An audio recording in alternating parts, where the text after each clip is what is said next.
युवा तरंग।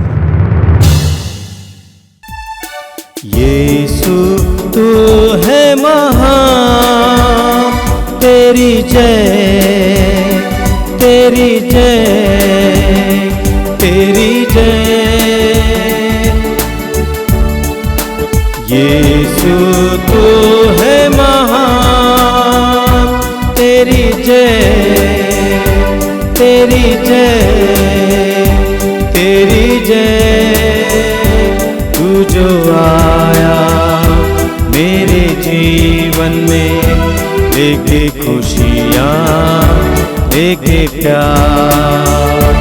तू जो आया मेरे जीवन में, लेके खुशियाँ, लेके प्यार। यीशु तू है महान। मैं पापों में डूबा, ऐसा डूबा, ऐसा डूबा। आँखों में थे आंसू, सबने छोड़ा, सबने छोड़ा। पर तू आया मेरे जीवन में, लेके मुक्ति, लेके प्यार। पर तू आया मेरे जीवन में, लेके मुक्ति, लेके प्यार। यीशु वो है महान, तेरी जय, तेरी जय, तेरी जय। तू जो आया मेरे जीवन में, लेके खुशियाँ, लेके प्यार। पर तू आया मेरे जीवन में, लेके खुशियाँ, लेके प्यार। सभी युवा भाई बहनों को जय यीशु। मैं आपका हार्दिक स्वागत करता हूँ इस युवा तरंग में। प्रभु आपको आशीष दें और इन वचनों के द्वारा आपको प्रोत्साहित करें। मेरे प्रिय युवा भाई और बहनों, बेटे बेटियों, हमारे जीवन में बहुत सारी आवश्यकताएं होती हैं और हम सांसारिक रूप से उन आवश्यकताओं की पूर्ति के लिए प्रयास जरूर करते हैं और कभी कभी हम सफल होते हैं। लेकिन कभी कभी ऐसा भी मौका आता है जब हमें लगता है कि कोई भी हमारी मदद नहीं कर सकता है। ऐसे में हम प्रभु के पास जाते हैं। और हम कैसे प्रभु के पास जाते हैं? कभी कभी आधा अधूरे मन से प्रभु से प्रार्थना करते हैं। हमें याकूब के पत्र के अध्याय 4 में पढ़ने को मिलता है। याकूब कहते हैं कि आप अच्छी तरह प्रार्थना नहीं करते। पुराने विधान में हमें एक बहुत सुंदर उदाहरण मिलता है, वो है शमूएल की मां हन्ना का उदाहरण, जो प्रभु के मंदिर में प्रभु के सामने एक बच्चे के लिए प्रार्थना कर रही थी। इतनी गहराई से प्रार्थना कर रही थी कि उसके होंठ हिले रहे थे। हमारी प्रार्थनाओं में गहराई होना जरूरी है और हमारी प्रार्थनाओं में गहराई तब आएगी जब हमारा विश्वास होगा, भरोसा होगा कि हमारी प्रार्थनाएं सुनी जा रही है और सुनी जाएगी। अपने जीवन में जब भी आप प्रार्थना करते हैं, गहरी प्रार्थना कीजिए, ध्यानपूर्वक वचन को सुनिए। प्रिय युवा साथियों, आप सभी को जय यीशु। आइए आज हम आध्यात्मिक जीवन पर मनन चिंतन करेंगे। हम आध्यात्मिक जीवन पर मनन चिंतन करने के लिए हम प्रभु का वचन सुनेंगे। कुरिन्थियों के नाम दूसरे पत्र से अध्याय 4 वचन संख्या 4 से लेकर 7 तक। इस संसार के देवता ने अविश्वासियों का मन इतना अंधा कर दिया है कि वे ईश्वर के प्रतिरूप मसीह के महिमा में सुसमाचार की ज्योति को देखने में असमर्थ हैं। अपना नहीं बल्कि यीशु मसीह का प्रचार करते हैं। हम यीशु के कारण अपने को आप लोगों का दास समझते हैं। ईश्वर ने आदेश दिया था कि अंधकार में प्रकाश हो जाए। उसी ने हमारे हृदयों को अपनी ज्योति से आलोकित कर दिया है, जिससे हम ईश्वर की वह महिमा जान जाएं जो मसीह के मुखमंडल पर चमकती है। यह अमूल्य निधि हमें मिट्टी के पात्रों पर रखी रहती है, जिससे यह स्पष्ट हो जाए कि यह अलौकिक सामर्थ्य हमारा अपना नहीं बल्कि ईश्वर का है। मेरे प्रिय युवा साथियों, अब मनुष्यों की प्रवृत्ति यह है कि जब हम किसी व्यक्ति को देखते हैं, उनके व्यवहारों को देखते हैं, उनके रहन सहन को देखते हैं, उनके बोली वचन को सुनते हैं, तो हम न्यायकर्ता बनकर के उसको घोषित करते हैं कि वह अच्छा व्यक्ति है कि बुरा व्यक्ति है। यदि उस व्यक्ति का व्यवहार, रहन सहन, बोली वचन मुझे, मेरे परिवार को, समाज को बुरा लगता है, तो हम घोषित करते हैं कि वह बुरा इंसान है और बुरा व्यक्ति है।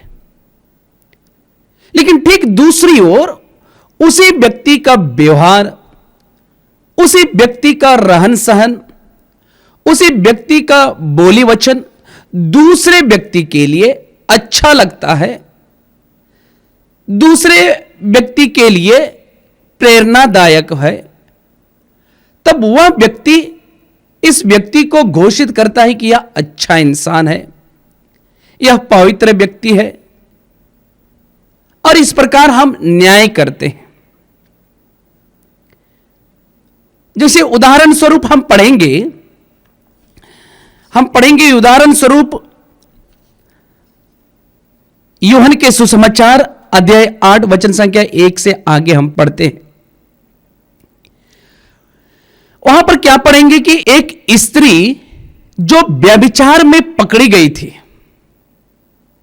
व्यभिचार जो समाज की दृष्टि से बुरा है, मनुष्यों की दृष्टि से बुरा है, ईश्वर की दृष्टि से भी बुरा है। जो स्त्री व्यभिचार में पकड़ी गई थी, उसको शास्त्री और फरीसी यीशु के पास लेकर के आते हैं, और यीशु के पास लेकर के आने के बाद यीशु से कहते हैं कि मूसा की संहिता में लिखा गया है, जो स्त्री, जो व्यक्ति व्यभिचार करते पकड़े जाए, उससे पत्थर से मार डालने का हमें आदेश मिला है। प्रभु यीशु उनकी बातों को सुनते हैं। प्रभु यीशु उनके न्यायकर्ता की भावनाओं को जानते हैं, समझते हैं, और उससे जवाब देते हुए कहते हैं, जो निष्पाप है आप लोगों में से, वही सबसे पहले पत्थर मारे। प्रभु यीशु की ये वाणी सुनकर वहां पर जितने भी लोग एकत्रित थे, पवित्र वचन हमें बताता है कि किसी व्यक्ति ने उस स्त्री को पत्थर से नहीं मारा। क्यों नहीं मारा? क्योंकि सब के सब पापी थे। प्रिय युवा साथियों, आज जब प्रभु का वचन हमसे कहता है, संत पौलुस कहते हैं, एक अमूल्य निधि मिट्टी के पात्र पर रखा गया है। यह अलौकिक सामर्थ्य मेरा नहीं बल्कि ईश्वर का है। प्रिय युवा साथियों, क्या इस चकाचौंध की दुनिया में, इस मोबाइल की दुनिया में, जब दुनिया हमें अपनी ओर आकर्षित करती है, अपनी ओर खींचती है, ऐसी परिस्थिति में क्या मैं उस अलौकिक सामर्थ्य जो मिट्टी के पात्रों पर रखा हुआ है, जिसको संत पौलुस कहते हैं वह अमूल्य निधि मिट्टी के पात्रों पर रखा गया है, वह मेरा नहीं बल्कि ईश्वर का है? क्या युवा होने के नाते हमारे अंदर में जो शारीरिक ऊर्जा है, मानसिक ऊर्जा है, नयापन करने की एक क्षमता है और हमारे विचारों में एक नई सोच है, क्या ऐसी परिस्थिति में क्या मैं उस अलौकिक सामर्थ्य को पहचान पाते हैं? सबसे पहले तो हमें जानना होगा कि वह अलौकिक सामर्थ्य क्या है।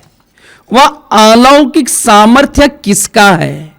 वह अलौकिक सामर्थ्य को क्या इस जवानी की अवस्था में उससे पहचान पाते हैं? क्या मैं उससे जानता हूं? क्या इस चकाचौंध की दुनिया में क्या मैं उस अलौकिक सामर्थ्य को ढूंढ पाता हूं?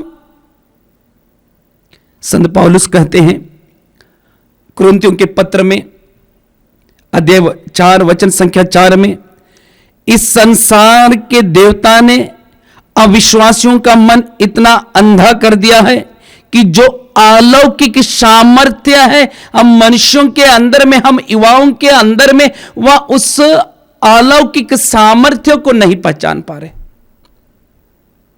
वह अलौकिक सामर्थ्य क्या है? वह अमूल्य निधि क्या है? पवित्र बाइबल हमें बहुत ही स्पष्ट रूप से हमें बताता है। उत्पत्ति ग्रंथ में हम पढ़ेंगे अध्याय 2 में वचन हमें बताता है कि ईश्वर ने मनुष्य को धरती के मिट्टी से बनाया और अपनी प्राण वायु फूका। वही प्राण ईश्वर ने हम नव युवकों को, बुजुर्गों को, हर एक मनुष्यों को दिया है। इसलिए कल से हमें सिखाती है और पवित्र बाइबल हमें सिखाती है, विशेष रूप से हम सुनेंगे चालीसा काल में जब हम राख बुध के दिन जब हमारे माथे पर राख लगाया जाता है तो कलसिया के पुरोहित लोग विश्वासियों को के माथे में राख डालते हुए कहते हैं, तुम मिट्टी हो, मिट्टी में मिल जाओगे। हे मानव, तुम मिट्टी हो, मिट्टी में मिल जाओगे। आज के प्रभु के वचन में हम सुन रहे हैं अलौकिक वो सामर्थ्य मिट्टी के पात्रों पर रखा रहता है। ये मिट्टी का पात्र है क्या? ये मिट्टी क्या है? मिट्टी क्या है? प्रिय विश्वासी युवा साथियों, एक बात को ध्यान दीजिएगा और वो बात यह है कि मिट्टी का पात्र कमजोर है, वह कभी भी टूट सकता है। यदि हम उस मिट्टी के पात्र को हम ध्यान नहीं देंगे, सुरक्षा नहीं करेंगे, इसकी ख्याल नहीं करेंगे, तो वह निश्चित रूप से एक दिन टूटेगा। और शैतान चाहता है कि उस मिट्टी का पात्र है वो कमजोर है। शैतान जानता है वह मिट्टी का पात्र कमजोर है, इसलिए उसे तोड़ना चाहता है। इसलिए प्रभु का वचन में हम पढ़ते हैं, क्या आप नहीं जानते कि शैतान दहाड़ते सिंह की तरह ढूंढ रहा है किससे पकड़ करके फाड़ खाए। प्रिय व साथियों, हमारा शरीर मिट्टी का पात्र है, हमारा शरीर कमजोर है और इस कमजोर शरीर को शैतान प्रहार करने के लिए हमें ढूंढ रहा है, कई रूपों से प्रहार करने के लिए ढूंढ रहा है। सबसे पहली बात तो गलत विचारों से, वासनाओं से प्रहार करने के लिए, झूठ बोल करके शरीर को प्रहार करने की ताक में लगा हुआ है, स्वार्थ की भावनाओं से, घमंड से, और सबसे बड़ी बात तो जब हम प्रभु के वचनों से हम दूर चले जाते हैं, ईश्वरीय कार्य से दूर चले जाते हैं, प्रार्थना में जीवन को छोड़कर दूर दुनियाई चीजों में चले जाते हैं, तब वह शैतान हमें इस मिट्टी के शरीर को आक्रमण करने में सफल हो जाता है और इसे टुकड़ा टुकड़ा करता है। प्रिय विश्वासी युवा साथियों, आपका शरीर ईश्वर का मंदिर है। आपका शरीर वही मिट्टी का पात्र है जिसको ईश्वर ने बनाया है। ईश्वर ने आपके शरीर में एक अलौकिक सामर्थ्य दिया है। वह अलौकिक सामर्थ्य आपका नहीं बल्कि ईश्वर का है। और वह जब हम उस अलौकिक सामर्थ्य को पहचानते हैं, जब हम उस अमूल्य निधि को जानते हैं, तब हम उस परमात्मा की खोज में लगे रहते हैं, जिसमें स्तोत्रकार कहता है जैसे हिरनी जलधारा के लिए तरसती है, वैसे ही मेरी आत्मा प्रभु के लिए तरसती है। वो आत्मा, वो अमूल्य निधि, वह अलौकिक सामर्थ्य ईश्वर का है। व्यक्ति दूसरों की दृष्टि में बुरा हो सकता है, लेकिन ईश्वर की दृष्टि में वह मूल्यवान है। हो सकता है व्यक्तियों की दृष्टि में अच्छा है, लेकिन वह ईश्वर की दृष्टि में बुरा भी हो सकता है। वो कैसे बुरा हो सकता है? यदि वह मनुष्यों के सामने अच्छे अच्छे कार्य करता है, लेकिन वह छिप छिप करके कार्य शैतान के कार्य करता है, तो वह ईश्वर की दृष्टि में बुरा है। एक उदाहरण लीजिए योदस के बारे में। योदस 12 प्रेरितों में से एक था, ईश्वर द्वारा चुना हुआ व्यक्ति था। यीशु ने उन्हें अपने कार्यों के लिए चुना था, लेकिन उसके अंदर में किस प्रकार से शैतान के कार्य प्रवेश करते हैं, हमें पवित्र बाइबल हमें बताती है। यूदस जो प्रभु का वचन बार बार सुनता था, सत्य का वचन सुनता था, उसे अच्छाई और बुराई का ज्ञान यीशु उन्हें सुनाते थे, शिक्षा देते थे, दृष्टांत को सुनाते थे, उनके आंखों के सामने चमत्कार करते थे। ऐसी परिस्थितियों में भी वह यीशु के सामने, लोगों के सामने अच्छा व्यवहार करता था, लेकिन अंदर ही अंदर उसके अंदर में छिप छिप करके बुरे कार्य करने की भी अंदर में एक रुचि रखते थे। शैतान उसके कार्यों में अपना अधिकार ले लिया था। हम पवित्र बाइबल में पढ़ते हैं, वो यीशु को पकड़वाने की ताक में रहते हैं। वे यीशु को कैसे पकड़वाते हैं? वे रुपया देकर महायाजकों और नेताओं से वादा करते हैं, उनसे षड्यंत्र रचते हैं और उनको पकड़वाने का अवसर ढूंढते रहते हैं। और अंततः हम देखते हैं कि यूदस यीशु को पकड़वाते हैं, छल कपट करके वह पकड़वाते हैं। यानी कि वह मनुष्यों की दृष्टि में अच्छा था, लेकिन ईश्वर की दृष्टि में बुरा।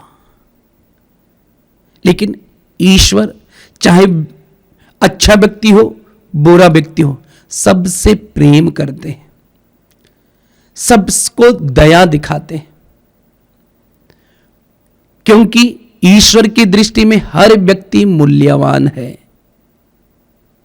और ईश्वर हम सबसे प्रेम करते हैं। क्यों प्रेम करते हैं? क्योंकि वह अपनी अलौकिक सामर्थ्य हमारी मिट्टी के शरीर पर रखा हुआ है। आइए आज हम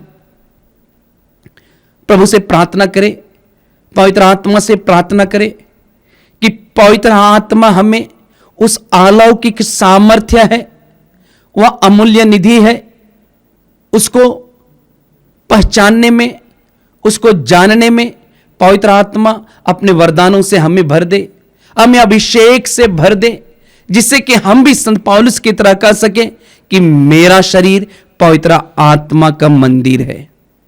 आमीन। आइए हम प्रार्थना करें। ये दयालु पिता, हम तुझे धन्यवाद देते हैं इस समय के लिए। तेरे पुत्र ने हमें सिखाया कि इस तरह प्रार्थना करो, हे स्वर्गीय पिता, तेरा नाम पवित्र माना जाए, तेरा राज्य आवे। तेरे पुत्र ने हमें सिखाया है कि हम मांगें, उनके नाम पर मांगें। हमारे विश्वास को बढ़ाइए। विशेष करके मैं इन बेटे बेटियों के लिए प्रार्थना करता हूं, इनके विश्वास को बढ़ाइए, इनको डगमगाने ना दीजिए, इनके विश्वास को बढ़ाइए, भरोसे को बढ़ाइए, ताकि हृदय की गहराई से तुझे पुकार सके। पूरी बाइबल में बार बार हमें पढ़ने को मिलता है, तू कहता है कि मुझे पुकारो, संकट में मुझे पुकारो और मैं तुम्हारा उद्धार करूंगा और तुम मेरा सम्मान करोगे। हमें पुकारने के लिए विश्वास दीजिए, भरोसा दीजिए, विश्वास की गहराई दीजिए। सिर झुकाइए मेरे भाई और बहनों, सर्वशक्तिमान परमेश्वर पिता और पुत्र और पवित्र आत्मा आप लोगों को आशीर्वाद प्रदान करें। आमीन। जय यीशु। मैं दुनिया के बीच में तुम्हें ढूंढता था, मैं दुनिया के बीच में तुम्हें ढूंढता था। नफरत और मतलब की दुनिया में मैं घूमता था, पर तू आया मेरे जीवन में, लेके मुक्ति लेके प्यार। पर तू आया मेरे जीवन में, लेके मुक्ति लेके प्यार। यीशु वो है महान, तेरी जय तेरी जय तेरी जय। तू जो आया मेरे जीवन में, लेके मुक्ति लेके प्यार। पर तू आया मेरे जीवन में, लेके खुशियाँ लेके प्यार। यीशु वो है महान, तेरी जय तेरी जय तेरी जय। तू जो आया मेरे जीवन में, लेके मुक्ति लेके प्यार। पर तू आया मेरे जीवन में, लेके मुक्ति लेके प्यार। यीशु तो है महान, तेरी जय तेरी जय तेरी जय। पर तू आया मेरे जीवन में, लेके खुशियाँ लेके प्यार। पर तू आया मेरे जीवन में, लेके मुक्ति लेके प्यार।